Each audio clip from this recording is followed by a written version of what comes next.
to be able to afford to live here. I work alongside a growing fast membership with 6 chapters across every borough. And we're expanding statewide because of the outcry for more housing. Our fast-growing membership are full of thousands of New Yorkers, both young and old, who just want to be able to afford to live here. I want to thank you all for coming here today to lend your voices to tell all of our elected leaders in Albany that now is the time for getting this housing burden off of New Yorkers now. Housing is a basic human right that should be afforded to all New Yorkers. Too many are having to make the hard choice between paying high rent or moving out of the city or state simply to relieve the stress from housing. Every day I speak to people who are ready to hold their elected officials accountable to those campaign promises that they made for a more equitable New York. As we go into the 2023 legislative session, we want to make sure that they know that we are watching, that we are lending our voices to this, and we will not let up until we see progress. In a city where affordability looks different in every neighborhood, New York needs to pass a housing policy that supports everyday New Yorkers and produce tangible results. Failure of a government policy is what got us in this crisis, and it's going to take the courage from elected leaders in Albany in order to get us out. New Yorkers are ready for this change and excited for it, and Open New York is here to lead this charge. Right now I'm going to introduce a bunch of our Open New York members and supporters so that they can give their take on this housing crisis. First up is Sachi. Hi everyone, my name is Sachi. I'm a chapter leader with Open New York and I live in Midtown. I've lived in a lot of different cities across the US, from Boston to DC to San Francisco. And I moved to New York from San Francisco when San Francisco was the most expensive city in the country. That was real, that was in publications and stuff. So when I moved to New York, I thought that it would feel cheap. You know, I thought I was gonna move into my own apartment, not have to have 5 roommates anymore. And I was wrong. That was when I learned that those people who write about the most expensive city in the country, they were wrong. New York housing was way more expensive than San Francisco housing. The other thing that I learned is that New York housing is expensive because of all of the amazing amenities. Not the amazing amenities inside your apartment, the amazing amenities outside of your apartment.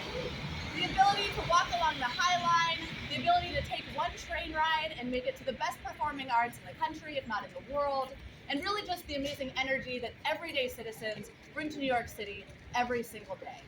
So New York City housing is expensive because New York City is the best city in the world. But New York City housing is also expensive because we're simply not building enough of it. I was recently surprised to learn that compared to other large cities across the US, over the last decade, New York City has produced fewer housing unit permits per capita, including 40% fewer per capita than San Francisco. And that's really saying something, to be worse than San Francisco on any measure of housing production. So I am excited to work with all of you, with Open New York, with our partners, with our city and state legislators to fix that. And to make sure that New York City is not only the best city in the world, but also inclusive and accessible to anyone who wants to live here and not have to have 5 roommates. Thank you. I'm excited to share Sarah, our partner from Open Plan. Hi, my name is Sarah Lind. I'm the Chief Strategy Officer at Open Plan. We're not a housing organization, we are a livability organization. We focus on making New York livable through our streets and sidewalks, making them places where all of us can feel safe and have joyful public spaces that we can gather and build community. So today I chose the sign, more housing equals more neighbors equals more fun, because that's what we want, right? We want a fun, joyful, livable city. And that encompasses so many different policies. So we're focused on the streets and sidewalks, but we love and support Open New York's mission as well, because we need abundant housing so that all of us can gather together in walkable, beautiful communities. And we work to expand the joyful public space all around the city, and we want more housing all around the city so that every New Yorker can have abundant affordable housing where they can live easily and in safe, good conditions. and then they walk out their door and enjoy a beautiful, livable, walkable community. Specifically, we're really excited to partner with Open New York on the campaign to eliminate parking mandates. These expensive, These expensive mandates require developers to build parking in every development, whether they think it's supported by the market or not. They make housing more affordable. We think that in this city we should be housing people, not cars. Yeah. And so we're super excited to be partnering with Open New York on that specifically, and really excited to support the whole agenda to make New York more affordable, more livable, more joyful. So we call on our elected officials in all of these different areas, whether it's livable streets, whether it's abundant housing. As Sachi mentioned, we could be doing this. We are stalled with our elected leaders failing to have the courage to act and do what we know would solve these problems. So we're here today to call on our elected leaders to pass these agendas, to get this done for New Yorkers and stop catering to the whims of a few loud naysayers who are really, frankly, self-interested. And we need to get out there and do what's best for every single New Yorker, not just them. So let's get this done. Housing! What do we want it? Yeah! What do we want? Housing! When do we want it? Now! What do we want one more time? Housing! When do we want it? Now! Let's get this. Hi, my name is Liz Denny, and I'm proud to be an Open New York member and stand with everyone here today. I co-lead our Mid-Brooklyn chapter, and so much great things are happening in this organization. And, sometimes we don't really hear about how rents are skyrocketing really everywhere in the city. And in my neighborhood of Flatbush, it's not quite as sky-high numbers-wise, but everyone's still feeling the crunch. Old people are feeling the crunch. People who've lived there their whole lives. Disabled people. Everyone needs housing, and they want to be able to stay. Everyone needs housing, and they want to be able to stay in the communities they know and love. And of course, our lowest income New Yorkers are the ones feeling the crunch the most. Lowest income New Yorkers, not just in Manhattan, but all throughout the 5 boroughs. Every neighborhood needs to do its fair share to build enough housing so that everyone who wants to stay here can. And I'm also really proud that today Open New York is showing a comprehensive approach to housing, which includes not just our long-standing fight to make sure that we're producing enough housing supply to keep rents down and keep New Yorkers in their homes, but also supporting strong tenant protection so that everyone who wants to stay here gets to stay here. Not just in the city, but in the neighborhoods they know and love. Thank you so much, and I'm about to introduce Ryder Kessler. Thank you. What do we want? Housing! When do we want it? Now! What do we want? Housing! When do we want it? Now! What do we want? Housing! When do we want it? Now! Thank you. Good intro. My name's Ryder Kessler. I ran for state assembly last year in the 66th district. And I want to talk a little bit about how I came to know Open New York, which was 4 years ago. It was a very different time. It was my first ever Community Board 2 meeting. And I have to say, Manhattan, I have to say I'm here just as myself, not representing the community board at all. But I was there for the first time, and a couple of folks from Open New York came to advocate for Haven Green, which is low-income housing for seniors, fully affordable housing for low-income seniors. And it was not a warm welcome for those advocates, and Haven Green is still unbuilt 4 years later. And it was a lonely fight for housing abundance back 4 years ago, and it wasn't really clear to a lot of people how high the stakes were. And I think over the last 4 years, it's really a story of the consequences of our housing crisis being more clear than ever before. We have average rents in Manhattan that are over $5,000 a month. Last year in October, we had 66,000 New Yorkers sleeping in shelter every night. And between 2010 and 2020, New York lost 4.5% of its black population. So we have skyrocketing rents, we have record homelessness, and we have unconscionable displacement. And the stakes and the consequences are clear, but so are the causes. Between 2009 and 2018, New York built 100,000 units of housing, and we added 500,000 new jobs. So we have a housing supply crisis that is leading to these rents and this displacement. We need housing abundance, and we need renter empowerment. So I joined CP2 because I was born and raised here, and I wanted to give back. I was born at St. Vincent's Hospital, which is now closed, but a couple of blocks from where I live. and I joined the community board to serve the community, but I decided to run for assembly because I realized that if I hadn't been born here, there was no way I was going to be able to live here. And I want that experience of being in New York in the best place in the world open to anyone, no matter where they're from. And our elected leaders aren't doing enough to make that dream a reality. You know, we have a lot of folks who think they're progressive in New York. We have signs outside our townhouses that say, Black Lives Matter, refugees are welcome here, climate change is real. But without housing abundance and renter empowerment, we are seeing record segregation and doing nothing to address it. We are not accommodating refugees, whether they're from Afghanistan or abortion refugees from Alabama. And we are not generating the housing density that actually reduces carbon emissions. So we actually have to take action. We know that those signs, those words are not enough. So now we're at a place where the fight isn't lonely anymore. We have an amazing movement here.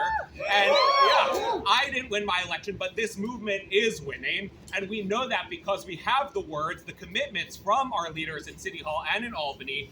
And now it's time, though, to make those words into action. You know, we are here because we're advocating, we are going to be allies, but we're also going to hold folks accountable. And 2023 is the year where we finally make progress, generate housing abundance, empower renters, and turn our values into action. Thank you. For renters and tenants, more homes, more power. For students and teachers, More homes, more power! for immigrants and refugees, More homes, more power! for working families, More homes, more power! for New York communities. More homes, more power!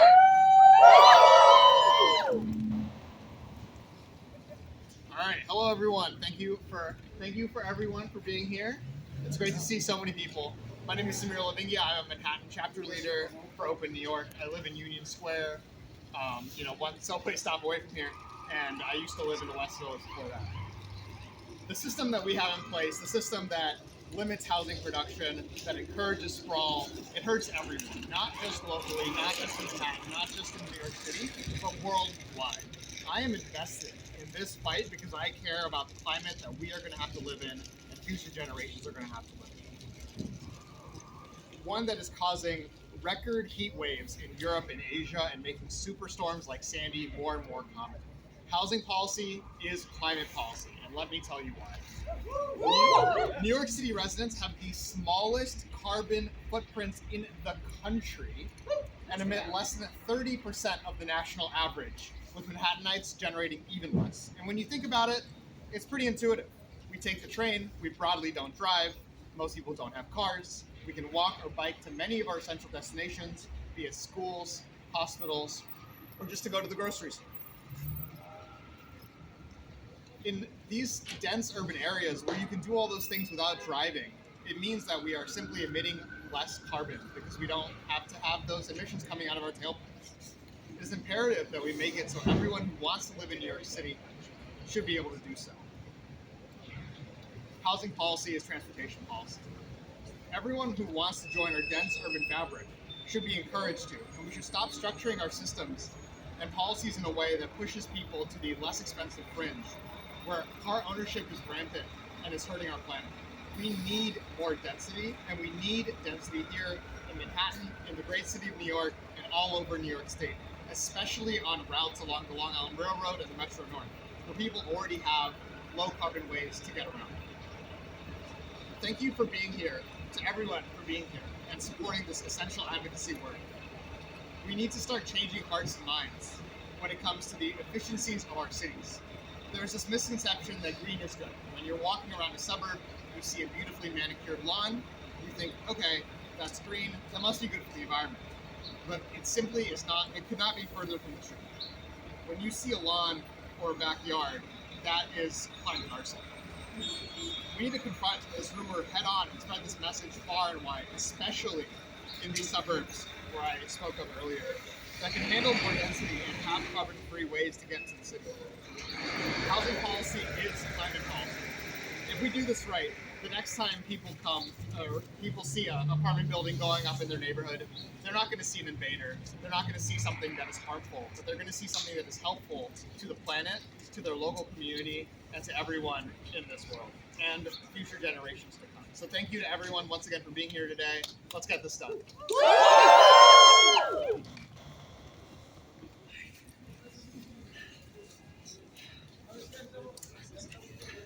Hello, everyone. My name is Andy Jong. I live in Williamsburg, and I am a member leader for the North Brooklyn chapter of Open New York. Go North Brooklyn! As a working freelancer in the arts industry, I have worked so many jobs. I have hosted restaurants, assisted 12-hour sets, waited tables, worked in retail, the Apple Store at Grand Central, actually, you guys probably been there, led kids in summer camp in Prospect Park. I've even knocked on hundreds of doors as a 2020 U.S. Census enumerator. That's a lot of households. Lost in statistics, that's not my fault. In every job I've worked, I've encountered workers struggling to make ends meet. I have seen friend and family networks become fractured by neighborhoods and cities becoming increasingly unaffordable. I have witnessed communities become scattered and displaced by the lack of living affordability and infrastructure to sustain them. So much of this cost of living crisis can be traced back to New York's critical shortage in homes and housing. This broken system of persistent housing shortages hurts all of us. It hurts first-time renters confronting skyrocketing rents and long-term homeowners receiving soaring tax bills. It hurts first-time home buyers chasing inflated housing prices and long-term tenants trying to remain in the only home they have ever known. It hurts students seeking a quality education from some of the finest institutions in this country who have to take out more and more debt just to pay for housing. And teachers who have to live farther and farther away from the communities they have dedicated themselves to educating. It hurts workers, young and old, who have to spend an ever-rising share of their paycheck to afford a roof above their head rather than spending on their families. And businesses, large and small, who have to spend an ever-rising share of their revenue on covering costs of living rather than creating more jobs. It hurts parents who wish to start new or expand their families but are left with no affordable choices. And seniors who want to downsize but find themselves trapped with no options. It hurts refugees and asylum seekers escaping oppression. And it hurts immigrants trying to begin new stories. And it hurts homeless folks trying to restart and reclaim their lives. Instead of allowing our cities and towns to grow and prosper with hardworking families and dynamic communities, we have instead blocked, banned, and criminalized the construction of newer and denser homes near jobs and transit infrastructure. In shortage, those with sufficient means get overpriced homes. Those with less means get overcrowded homes. And those with no means get no homes at all, displaced from the city or rendered homeless altogether. In an environment of scarcity, we are all pit against each other, fighting for scraps. It does not have to be this way. This broken system will change, and this broken system will change with all of us, with the help of everyday New Yorkers like you and me. We are gathered here to call upon our elected leaders to legalize and build homes in every village, in every town, in every city, and in every county across the state of New York. Especially here in New York City, where almost half of our population resides. Supportive housing, inexpensive housing, subsidized housing, workforce housing, unsubsidized housing, mixed income housing, senior housing, student housing. We must legalize it all, and we must build it all. Let us end our building and land use policy regime status quo of saying no, and once again become a city and state that says yes. A city and state that chooses inclusion over exclusion, that chooses integration over segregation. Instead of stagnation, we want growth. Instead of scarcity, we want abundance. And instead of less, we demand more. So what do we say to new jobs? Yes! And what do we say to new neighbors? Yes! And what do we say to new homes? Yes! Together we can, and together we will make housing more abundant and more affordable for all New Yorkers.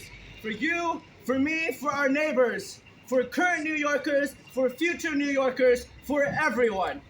To the great city and state of New York, let's get this done. Thank you very much. What do we want? Housing! When do we want it? Now! What do we want? Housing! When do we want it? Now! What do we want? Housing! When do we want it? Now! If we don't get it, shut it down!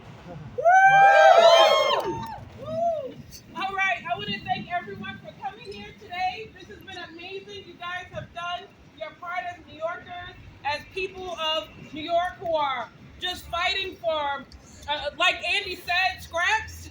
I want to thank you all for coming. Please remember to spread the word, spread this awareness that there are people who are rallying for more housing. There are people who are campaigning we're not letting up with our elected officials. So if you want to know more about us, follow us on Twitter. Go to our website, opennewyork.org. That city. And visit us. But thank you all for coming.